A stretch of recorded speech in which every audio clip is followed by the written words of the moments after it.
इस कार्यक्रम के पुण्यार्जक हैं श्री पदमचंद राजप्रियल गुणांश पिच्छिका पहाड़िया परिवार, बसंत सुमन तनिषा प्रीत पांड्या परिवार गुवाहाटी असम।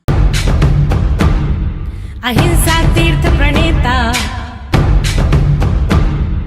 अहिंसा तीर्थ प्रणेता, जय जय हो भारत गौरव राष्ट्र संत प्रमुख सागर। स्वर्णिम स्वर्ण जयंती का अवसर ये महान है, मिलकर हम मनाएंगे गुरुवर देश की शान है प्रमुख सागर। जय हो गुरुवर प्रमुख सागर, करम करम हिताबंदी जीवो जीवित स्पृहा स्व स्व प्रभाव यस्त्वे स्वार्थम को वा नावांछति। जो कर्म हैं ये सबसे पहले आज अभी यहाँ समझें आप। आचार्य पूजपाल स्वामी यहाँ कह रहे हैं कि आज हर कोई अपना हित चाहता है। आज हर कोई स्वार्थी है संसार में। आज हर कोई अपना ही सब कुछ सोच रहा है और सोचना भी चाहिए। जो अपने लिए नहीं सोच सकता वो दूसरे के लिए क्या सोचेगा। लेकिन सोचना क्या है ये आदमी को पता नहीं है। जो दूसरा बोल देता है वैसा सोचने लगता है और जो दूसरा कह देता है वैसा करने लगता है।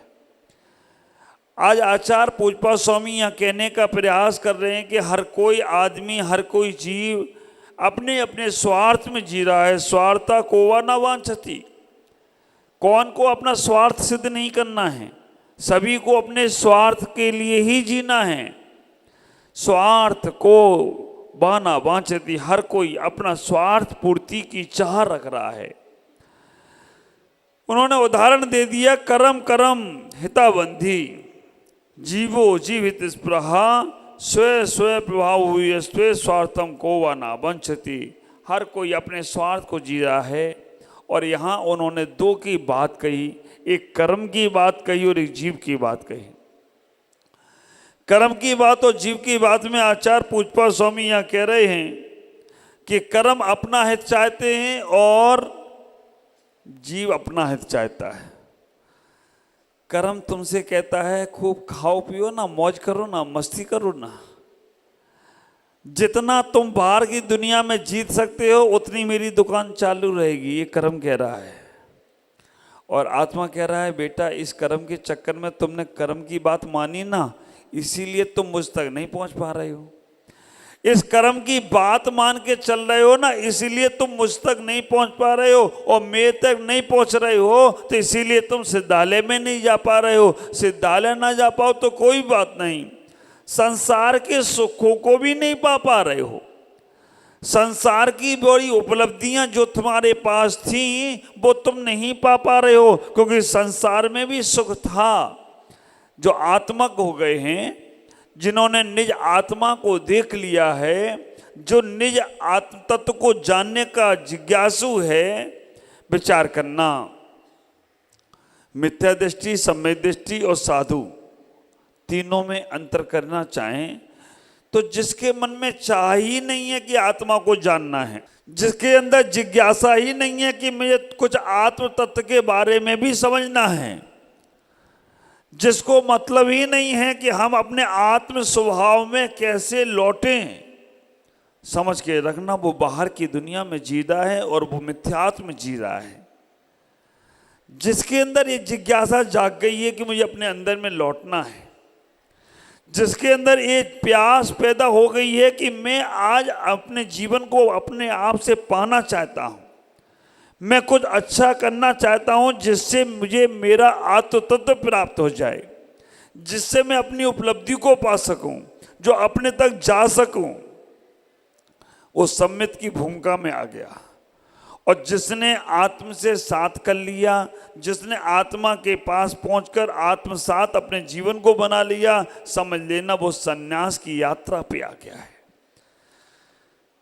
तीनों हमने आपको दे दिए कि अगर आपके अंदर उस आत्म तत्व को जानने की जिज्ञासा नहीं है तो समझ के रखना अभी संसारी हो, संसार में ही भटकोगे। जिज्ञासा तो पैदा करो, मार्ग तो ढूंढो कम से कम कि हम वो मार्ग मंजिल तक कौन सा, हमारा मार्ग ही अगर भटका हुआ है तो कभी भी मंजिल मिलने वाली नहीं है।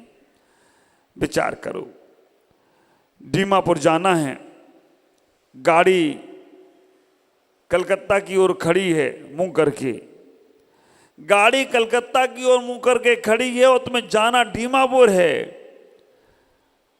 दीमापुर जो गाड़ी जा रही है वो खटारा है और कलकत्ता वाली गाड़ी जो जा रही है वो लग्जरी गाड़ी है।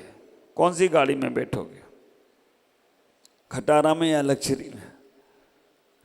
आप विचार करके रखना, आप कितना भी कुछ भी हो जाए, अगर आपको अपने लक्ष्य को पाना है, अपने मंजिल को पाना है, आपको अपने जीवन की उपलब्धि को पाना है, तो आप उस खटारा गाड़ी में ही बैठना पसंद करोगे।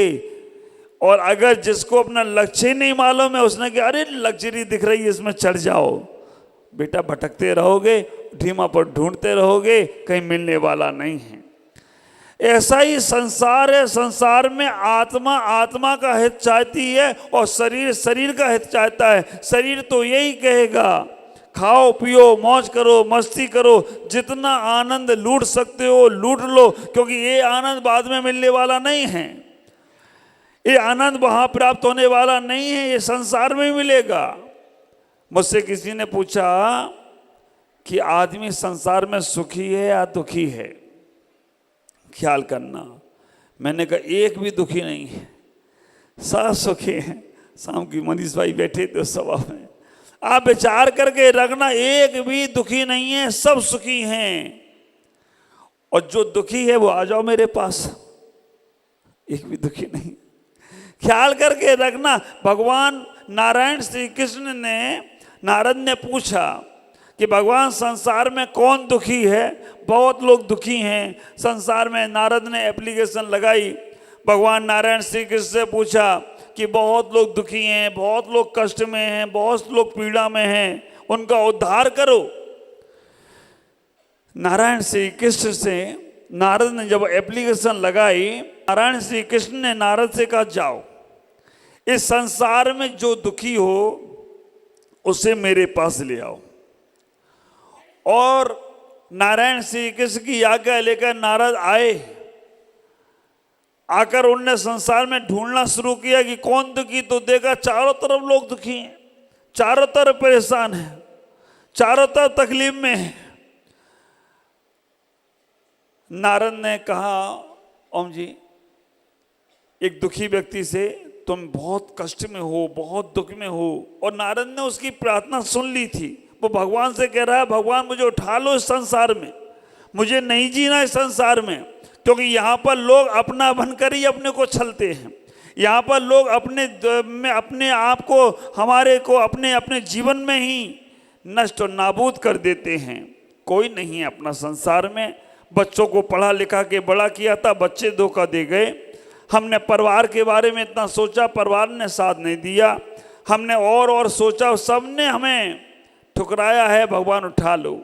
नारद ने कहा चलो मेरे साथ, तुम बहुत दुखी हो, तुम्हें नारायण श्री कृष्ण ने बुलाया है, वो एक क्षण में दुख दूर कर देंगे। उन्हें कहाँ चलना है? ऊपर चलना है, स्वर्ग लोक में, जहाँ तुम्हारे सारे के सारे दुख दूर हो जाएंगे। उसने कहा अच्छा, फिर मैं लौट के वापस हम पे नहीं आऊँगा क्या? अरे क्या आना इस संसार में दुख में, क्या जाना संसार में जहाँ सब लोग दुखी कर रहे हैं, जहाँ सब परेशान कर रहे हैं, फिर लौट के उस संसार में जाना?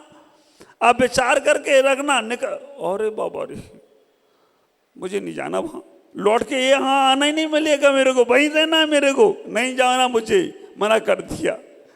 आप विचार करके रखना, नारद ने सब जगह जाके पूछा, दुखी हो तो चलो मेरे साथ, दुखी हो तो चलो मेरे साथ। विचार करना, कर्म का इतना बड़ा प्रभाव ऊपर बैठा हुआ है, वो तुम्हें सुख की इच्छा भी नहीं करने दे रहा है। कर्म अपना प्रभाव दिखा रहा है और जीव इतना ही कहता है कि तुम एक अंश भी अगर अपने बारे में सोच लो तो कर्म को तो मैं मार के भगा दूंगा, कर्म को तो मैं ऐसा पछाड़ मारूंगा। ख्याल करके रखना, जब कर्म बलवती होते हैं तो जीव हमारा निर्बल हो जाता है और जीव बलवती हो जाए तो कर्म अपने आप भागने लगते हैं। कर्म की महत्वता को समझना, कर्म अपना प्रभाव दिखा रहे हैं। कर्म कह रहे हैं मुझसे बड़ा कोई नहीं, मैं ही सब कुछ हूँ, मैं जो चाहूँ कर सकता हूँ। लेकिन उस कर्म को ये एहसास नहीं है कि जीव जिस वक्त अपने आप पे आ जाए ना, कर्म सारे के सारे नीचे पड़े रहते हैं और वो जीव आत्म तत्व निर्वाण को प्राप्त हो जाता है। कर्म कहता है मुझे भी ले चलो, हाथ जोड़ता है कर्म। देखना, जब आप कोई चित्र देखना, जब कर्म निकलते हैं ना, संत बैठा है, गुरु बैठे हैं, भगवान बैठे हैं और वो कर्म तीर चला रहे हैं, लेकिन वो बैठे कर्म सारे के सारे वापिस वो बोलते मुझे ले। ओ कर्म को इतना ही कहता है जीव बहुत सताया तुमने बेटा, अब हाथ जोड़कर जमीन में पड़े रहो, तुम्हारा कल्याण होने वाला नहीं है, ख्याल करके रखना। लेकिन जो जीव के साथ ज्ञान दर्शन साथ देता है, दुख में संकट में वो संभालता है, संकट में वो कर्म जब आते हैं तो जीव को संभालने वाला ज्ञान और दर्शन होता है। तो अब वो आत्मा, वो जीव इतना ही कहता है मेरा दुख में साथ इस ज्ञान और दर्शन ने दिया, इसलिए ये मेरे साथ जाएगा। और वो सिद्धालय में भी अनंत ज्ञान अनंत दर्शन चला जाए तो कोई आश्चर्य की बात नहीं है। इतना ही विचार करना, कर्म तुम्हारे ऊपर हावी हो तो ज्ञान और दर्शन का साथ छोड़ मत देना। कर्म तुम्हारे ऊपर हावी हो तो ज्ञान और दर्शन के माध्यम से उस कर्म को पछाड़ने का प्रयास करना। कर्म को बलवती नहीं होने देना है, कर्म को प्रभावकारी नहीं होने देना है, तो आप संयम को स्वीकार करना। कर्म केवल संयम ही से डरते हैं। विचार करके रखना, कर्म केवल वृत्ति से डरते हैं, संयमी से डरते हैं, क्योंकि उसे मालूम है यहाँ मेरी दाल गलने वाली नहीं है। आ जाओ बुखार, मैं तुम्हें हॉस्पिटल नहीं जाने दूंगा। संयमी कहता है आ जाओ, कुछ भी हो जाए, सर्दी हो जुकाम हो कुछ भी हो जाए, तुम्हें दवाई नहीं लेने दूंगा, बिना दवाई के ठीक करके बताऊंगा। ये कर्म को जीव तत्व, संयम तत्व चैलेंज करता है। विचार करना, जो कर्मों के अधीन हो जाते हैं ना, वो 1 मिनट में ही डॉक्टर की याद करते हैं, और जो कर्मों के बलवती नहीं होते हैं, कर्मों के अधीन नहीं होते हैं, वो कभी भी कर्मों की सुनते नहीं हैं। इसलिए इतना ही विचार करना अपने जीवन में, कर्म को कभी अपने ऊपर हावी मत होने देना। कर्म संसार के हैं और संसार में ही रहेंगे। हम अपने जीवन को समझने का प्रयास करें। कर्म अपना प्रभाव दिखा रहे हैं और जीव अपना प्रभाव दिखा रहा है। आप लोग भी कभी कभी दिखाते हो ना अपना प्रभाव। हाँ, ये दांत है ना, ये कभी कभी जीव को अपना प्रभाव दिखाती है। दांत जीव से कहती है जिब्बा होश में रहना। दूध मलाई रबड़ी आती है तो खुद चटकर जाती है, और चने आते हैं गन्ना चूसना पड़ता है तो मेरे दांतों को देती है। अच्छा माल खुद खा लेती है और कड़क कड़क माल मुझे देती है। दांत ने कहा जिब्बा से, दांत ने जिब्बा से कहा कि कड़क कड़क माल मुझे, जो तेरे पे चबता नहीं है वो कहती चल दांत के पास जा, और जो माल मलाइया आता है वो खुद खा जाती है। होश में रहना, अगर तू ज्यादा कुछ करेगी ना तो मैं 32 हूँ, 32 जिब्बा से कहा 32 हूँ, तेरे को चबा चबा के तेरा काम बिगाड़ दूंगा। दांत ने बोला, जिब्बा चुपचाप सुनती रही। जिब्बा ने इतना ही कहने का प्रयास किया, दांत भैया तुम 32 तो हो, मैं अकेली हूं। आप विचार करके रखना, दांत भैया तुम 32 तो हो, मैं अकेली हूं, लेकिन एक बात का ख्याल रखना, अगर मैंने एक शब्द भी किसी को गलत बोल दिया ना तो एक पड़ेगा तो 32 बाहर आ जाएंगे। आप विचार करके रखना, एक पड़ेगा तो 32 बार आ जाओगे, ज्यादा करना नहीं मेरे सामने। तुम तो 32 बाद में मेरा काम करोगे, मैं तो एक ही में। ऐसे ही वो जीव बोलता है। शरीर पुद्गल, तुम भले ही 148 हो, ज्यादा अकड़ना नहीं, मुझसे ज्यादा विवाद नहीं करना। मैं अकेली हूं, लेकिन जिस वक्त मैंने अपने मन को, अपने संयम को स्वीकार कर लिया, मैंने अपने आप को पा लिया, तो तुम 148 भी हाथ जोड़े खड़े रहोगे। बस वही बात यहाँ पर पूजपाठ स्वामी कह रहे हैं कि कब तक तुम कर्मों के प्रभाव में दौड़ते रहोगे, कब तक तुम कर्मों के वशीभूत होकर भाई मुझसे नहीं हो सकता, मैं नहीं कर सकता, मैं संयम नहीं ले सकता, मैं व्रत नहीं ले सकता। ये भाव कौन रख रहा है? आज सुबह ही मैंने बताया ना, राजा सैनिक ने खूब सोचा मैं व्रत ले लूं, संयम ले लूं, नहीं ले पाया, क्योंकि नरक आयु का बंद हो गया था। नरक आयु का जिसको बंद हो गया, उसको संयम लेने का भाव भी आएगा तो भी ले नहीं पाएगा।